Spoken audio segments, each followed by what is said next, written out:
Hello नमस्कार, मी स्नेहा तुमचं सगळ्यांचं आणखी एका नवीन व्हिडिओमध्ये खूप मनापासून स्वागत करते.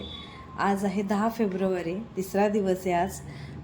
तर आता आवरले सगळ्यांचं सकाळी सकाळी आणि आता चालू आहे ब्रेकफास्ट करायला. आणि ब्रेकफास्ट वगैरे झाल्यानंतर मग इथून जाणार आहोत गोकर्णच्या मेन बीचवरती.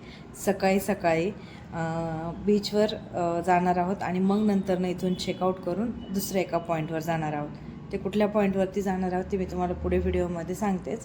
तर आता ब्रेकफास्ट वगैरे झाला आहे आणि आता सगळेजण आवरून निघालेले आहोत बीचवरती. आणि गोकर्णाचा जो मेन बीच आहे तो या रिसॉर्टपासून अगदी 2 ते 3 किलोमीटरच्या अंतरावरती आहे.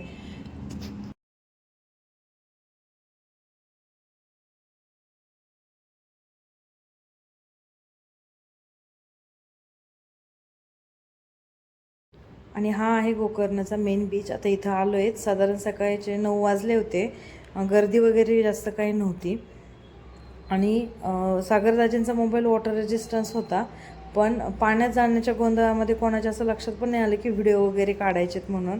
म्हणजे काय थोडेफार फोटो वगैरे तिथे काढलेले होते ते मी इथं पोस्ट केलेत.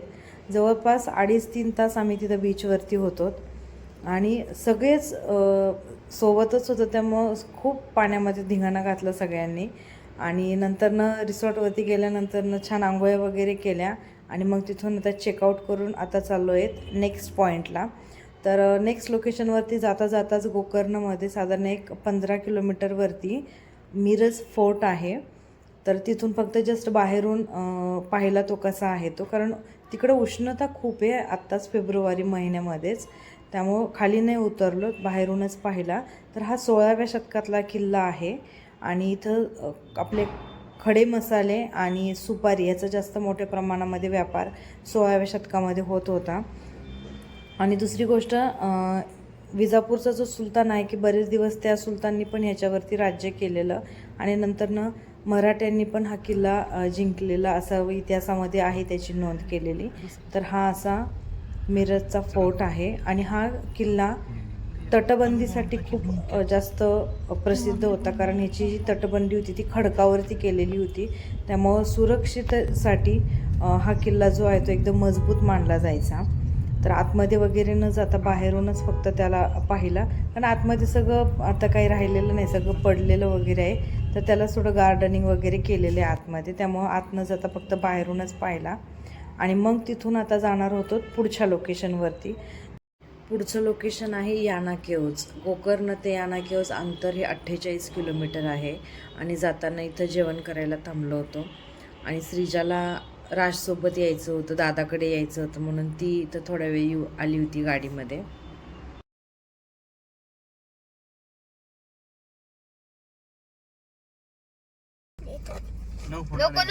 नाही, तिला ते येत नाही खेळता, म्हणून राहू दे तसंच.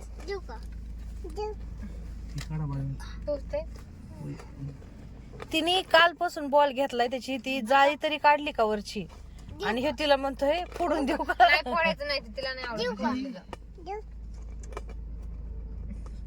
श्रीजा, तुझं नाव काय आहे? तुझं नाव काय आहे? राज, तो खराब होईल बॉल. पाडलं त्याने? नाही पाडलं. ते राडले होते ते आता मग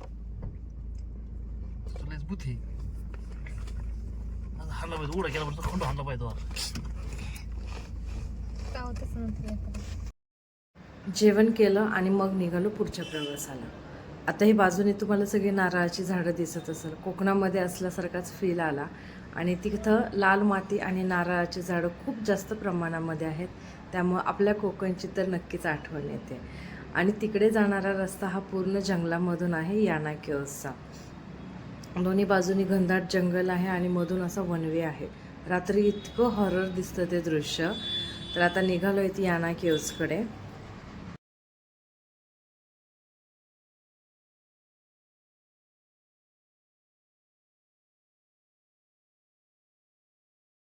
आता इथं पोहोचलो आहेत, गाडी पार्क केली आहे आणि ते जे गेट आहे ते 5 वाजता बंद होतं. म्हणजे आतमध्ये एंट्री 5च्या नंतरनं दिली जात नाही, पण जे वरती आहेत ते उशिरापर्यंत बाहेर आले तरी चालतात, पण 5 वाजता त्यांचं गेट बंद होतं. त्यानंतरनं आतमध्ये कुठलंही पॅकिंग फूड अलाउड नाही आहे, म्हणजे चिप्स वगैरे असं पॅकिंग मटेरियल अलाउड नाही आहे. प्लॅस्टिक बॉटल अलाउड नाही आहेत, ज्या आपल्या बिस्लरी वगैरे असतात तशा. आपली जी स्वतःची बॉटल असेल, वॉटर बॉटल किंवा काचेची मटेरियल वगैरे, तेच फक्त आतमध्ये अलाउड आहे. कारण आतमध्ये जंगल आहे, प्राणी आहेत तिथं, तर त्यांना त्याची हानी पोहोचायला नको म्हणून त्यांनी ती तशी व्यवस्था केलेली आहे. आतमध्ये काहीच अलाउड नाही आहे. आणि आता आतमध्ये निघालो आहेत एंट्री करून. आता हे जे दिसतंय तुम्हाला, हा जो स्लोप आहे तो 1.5 किलोमीटरचा आहे. पूर्ण चढ आहे आणि 1.5 किलोमीटर आहे. आणि तिथून पुढे 300 पायऱ्या आहेत 1.5 किलोमीटरच्या पुढे. माझी तर अशी हालत खराब झाली होती. 1.5 किलोमीटर चढून जायचं आणि त्याच्या पुढे 300 पायऱ्या चढायच्या. मी तर येतच नव्हते, पण ते बोलले की आता परत इकडच्या भागामध्ये येणं होतं नाही होतं, पण आलो आहेत एवढ्या जवळून रिटर्न जाण्यापेक्षा जाऊ आपण हळूहळू म्हणून. तर ह्या अशा 300 पायऱ्या आहेत आणि आता तिथं जवळजवळ पोहोचलो आहे. तर याना केव्जची हिस्ट्री अशी आहे की ही मोहिनी शिखर आणि भुवनेश्वर शिखर हे 2 शिखर आहेत तिथं. हे आहेत याना केव्ज. आणि मगाशी जे तुम्हाला दाखवलं तर ते मोहिनी शिखर आहे. तर याची हिस्ट्री अशी आहे की भस्मासूर राक्षस माहिती आहे की त्यांनी खूप सारे तप करून भगवान शिवशंकरांना प्रसन्न केलं होतं आणि त्यांच्याकडनं वर घेतला होता की ज्याच्या डोक्यावरती हात ठेवल तो जळून भस्म होईल. आणि नंतरनं तो भगवान शिवशंकरांनाच भस्म करण्यासाठी त्यांच्या मागे लागला होता. मग त्यावेळेस शंकरांनी एका सुंदर स्त्रीचं रूप घेतलं होतं, मोहिनी. आणि नंतरनं मग त्या भस्मासुराला त्यांच्यासारखा नृत्य करायला लावलं आणि मग त्यामध्ये भस्मासुराने स्वतःच्याच डोक्यावरती हात ठेवला आणि तो स्वतःच जळून भस्म झाला. तर ते मोहिनी जे शिखर आहे तर ते इथं झालेलं, म्हणून हे मोहिनी शिखर आणि भुवनेश्वर शिखर असे हे 2 या केव्सचे नावं आहेत. आणि मेन म्हणजे हे जे दगड दिसत आहेत तुम्हाला, हे सगळे नॅचरली दगड आहेत. हे कुठलेही आर्टिफिशियल मानवनिर्मित नाही आहे. जसं आपण बाकीच्या केव्ज बघतो, लेण्या बघतो, वेरूळच्या असतील, अजिंठ्याच्या असतील, त्या मानवनिर्मित आहेत. पण हे मानवनिर्मित काहीच नाही, हे सगळं नॅचरली तयार झालेलं आहे. निसर्गामध्ये जे बदल होत आहेत त्याच्यानुसार सायंटिफिकली जे आहे तर ते नैसर्गिक जे बदल होत आहेत त्याच्यापासून हा खडक जो आहे तर तो तयार झालेला आहे. ह्याला आता मेंटेन ठेवत आहेत, पण ह्याच्यातले बराचसा भाग जो आहे तर तो ढासळला आहे. पुढे व्हिडिओमध्ये मी तुम्हाला दाखवते. हे इथं जे दिसतंय खाली समोर पडलेला, तर हा पडलेला भाग आहे. आणि खूप असं म्हणजे नॅचरली अशा गोष्टी असू शकतात. हे तिथं गेल्यानंतर पाहिल्यावर कळतं. हे बघा, हा जो समोरचा दिसतोय हा त्याचा पडलेला तुकडा आहे वरचा. आणि त्या केव्जला पूर्ण राऊंड मारून आलो आहेत. पलीकडच्या साईडने एंट्रन्स आहे आणि इथून समोरून जी दिसतीये ते बाहेर एक्झिट आहे. आणि हा पूर्ण वरती खडक आहे मोठा.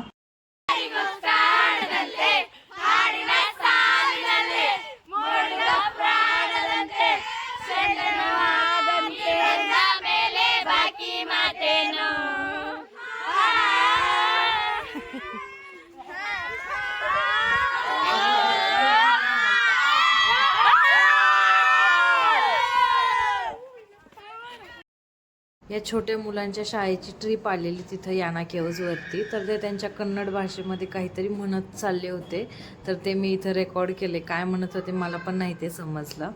तर याना केव्जवरती फॉरेनर वगैरे पण भरपूर भेट देतात. आणि आम्ही त्या केव्ज उतरलो आहे. 7 वाजले होते आम्हाला खाली यायला. आणि मग आता तिथून निघालो आहेत होनावरला. आता तुम्ही बघता दोन्ही बाजूनी पूर्ण जंगल आहे. तसं ह्याच्यामध्ये वाघ वगैरे असे ॲनिमल नाही आहेत, पण मंकी, हरिण वगैरे असे प्राणी आहेत तिथं. तर आजचा मुक्काम होनावरमध्ये करणार होतो. तर आता इथं हॉटेलवरती आलो आहेत. याना केव्ज ते होनावर 12 किलोमीटरचं डिस्टन्स आहे फक्त. तर आता इथं लव्हेंडरी लाईटमध्ये आजचा मुक्काम करणार आहेत. आणि ही सीपल रेस्टॉरंट आहे आणि पलीकडे उत्सव ब्रेकफास्टसाठी आहे. भरपूर हॉटेल आहेत होनावरमध्ये, रेटिंग पण त्याचं खूप चांगलं आहे. आणि आज आता इथेच थांबणार आहोत लव्हेंडरी लाईटमध्ये. तर सगळेच खूप थकले आहेत याना केव्जवरून आल्यापासून. तर आता इथंच जेवण वगैरे करतो आणि आजचा व्हिडिओ पण मी आता इथंच एंड करते. उद्या छान व्हिडिओमध्ये भेटूया, कारण उद्या जाणार आहोत आम्ही होनावरला, जे की मिनी केरळ म्हणून लोकेशन प्रसिद्ध आहे. आणि आजचा व्हिडिओ पण मी आता इथंच एंड करते. भेटूया उद्या अशाच एका आणखी छान नवीन व्हिडिओमध्ये. पण त्या अगोदर ज्यांनी कोणी चॅनलला सबस्क्राईब केलं नसेल तर चॅनलला नक्की सबस्क्राईब करा, म्हणजे येणाऱ्या अशा छान नवीन व्हिडिओचे नोटिफिकेशन तुम्हाला मिळत राहतील. व्हिडिओ आवडल्यानंतर व्हिडिओला लाईक करा, शेअर करा. Bye bye, take care.